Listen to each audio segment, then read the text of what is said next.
Ayant fait ses premiers pas dans la littérature policière, qui aura inspiré moult auteurs à travers les âges, il est le détective le plus prestigieux du monde. Toujours accompagné de son fidèle ami le Dr Watson, ainsi que héros du petit écran. Vous l'aurez compris, aujourd'hui je braque les projecteurs sur Sherlock Holmes, c'est parti.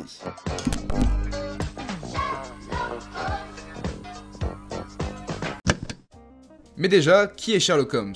Sherlock Holmes est un personnage de fiction apparu pour la première fois en 1887 dans Une étude en rouge. Les lecteurs vont découvrir un détective à la mémoire époustouflante, et qui sera capable de résoudre n'importe quelle enquête avec déduction et analyse. Très vite, le succès sera au rendez-vous, et ça, on le doit à Sir Arthur Conan Doyle. Cet écrivain britannique, anciennement médecin, prendra pour inspiration son professeur d'université, Joseph Bell. En français, ça veut dire Joseph Cloche. Ce prof de médecine avait pour atout de déceler n'importe quelle maladie avec un peu d'observation et de déduction, ce qui constituera en grande partie le personnage de Sherlock Holmes. Conan Doyle dira lui-même à son professeur « Merci mon sauce, sans toi je serais encore un toubib à ausculter des culs. » Oui, je me suis permis une retranscription moderne des dires de Conan Doyle.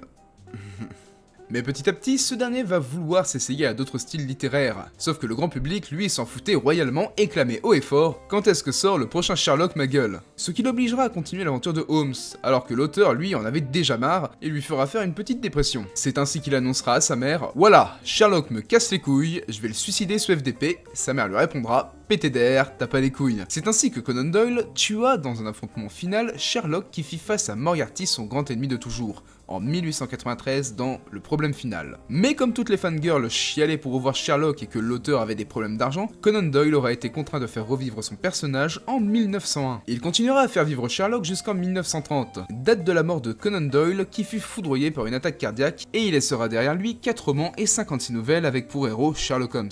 Bien, maintenant que les bases sont posées, qu'est-il arrivé à Sherlock Holmes par la suite? Parce que, qu'on le veuille ou non, personne ne souhaite s'asseoir sur la montagne de fric qu'était Holmes. Notre détective favori fera très vite son entrée au cinéma, et ce, bien avant la mort de Conan Doyle. Pour rappel, je parle de cinéma. Il débute dans le cinéma muet en 1900 avec Sherlock Holmes Baffled, un court-métrage d'1 minute. Oui, bah, il fallait bien commencer quelque part. Il continuera tranquillement sa route avec de nombreux films muets, sans compter que la plupart sont perdus aujourd'hui. Et c'est ainsi que Sherlock va très vite arriver dans le cinéma parlant en 1929, sous les traits d'une star britannique comme Clive Brook. Mais bon, le film fut perdu lui aussi à l'image de ses prédécesseurs muets. Fort heureusement, les Américains prendront la relève pour adapter au mieux Sherlock Holmes à leur tour. Cela dit, cette arrivée dans le cinéma parlant va faire connaître quelques changements pour Sherlock. Beaucoup de scénaristes et de producteurs vont prendre un peu plus de liberté avec le personnage de Holmes dans plusieurs films de 1930, car le format papier ne s'adapte pas forcément au format ciné. Ce qui me semble assez logique, et ce qu'on a du mal à faire comprendre de nos jours. Le temps passe et la Seconde Guerre mondiale arrive. Cela dit, ça ne sera jamais un frein pour notre détective privé. Ah ça non. On y retrouvera 2 films de 1937 sous l'occupation du Troisième Reich. Viendra dans les années 70-80 où la prédominance de Sherlock se fera à la télévision avec moult séries et par la même occasion des parodies comme Élémentaire mon Sherlock Holmes. Rien que le nom annonce déjà la couleur du film.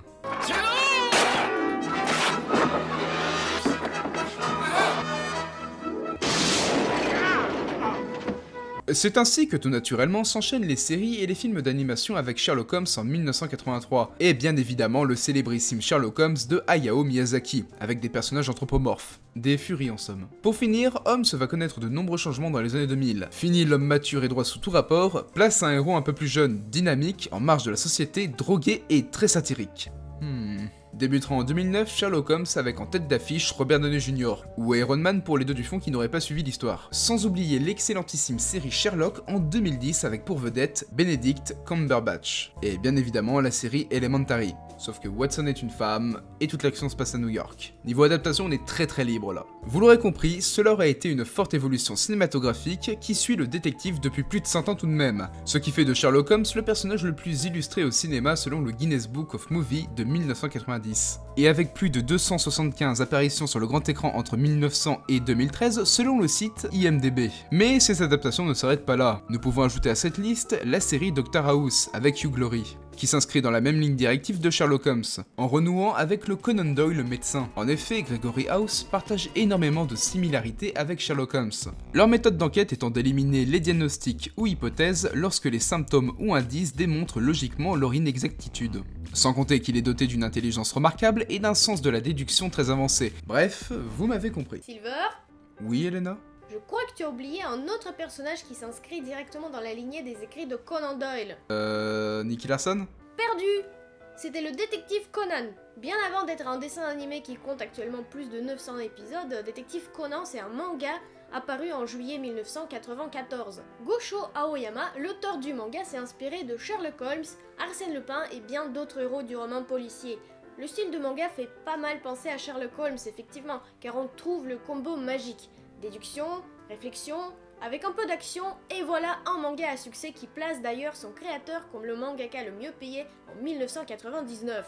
D'ailleurs, le pseudonyme sous lequel se cache le personnage principal du manga, Détective Conan, fait directement référence à Conan Doyle, le créateur de Sherlock. La boucle est bouclée.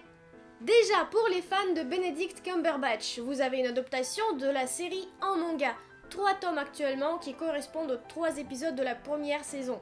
Le travail des 2 scénaristes britanniques et le dessinateur japonais qui ne devrait pas vous laisser indifférent. Sinon, il y a aussi un manga tout récent qui nous propose une histoire, disons, alternative, avec comme personnage principal James Moriarty, le maître de crime en personne. Oh, pas mal. N'hésitez pas de faire un tour sur ma chaîne pour en apprendre plus, car j'ai fait une review de ce manga et Silver m'a gentiment accompagné dans mes réflexions.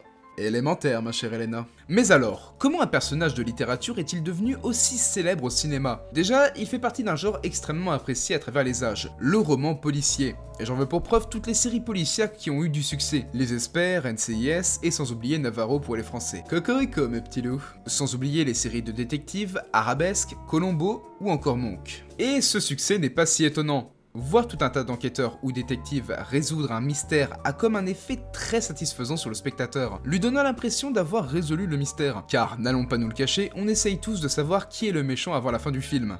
Mais Sherlock dans l'histoire, qu'est-ce qui devient? Eh bien, on parle déjà d'un personnage ô combien mystérieux. Il parle très peu de lui et de son passé. Il a toujours été difficile, à vrai dire, de poser un portrait robot sur le personnage. Pour Conan Doyle, le lecteur devait se concentrer avant tout sur la déduction logique, ce qui aura permis au fil des années pour les scénaristes de modeler le personnage comme ils le souhaitaient, faisant de chaque Sherlock Holmes montrer à l'écran un personnage unique en son genre. Voilà, j'espère que la vidéo vous aura plu. Je remercie grandement Elena d'être intervenue dans ma vidéo. J'ai même d'ailleurs fait un petit feat sur sa chaîne à elle aussi, donc foncez voir. Je vous dis à plus et coupez!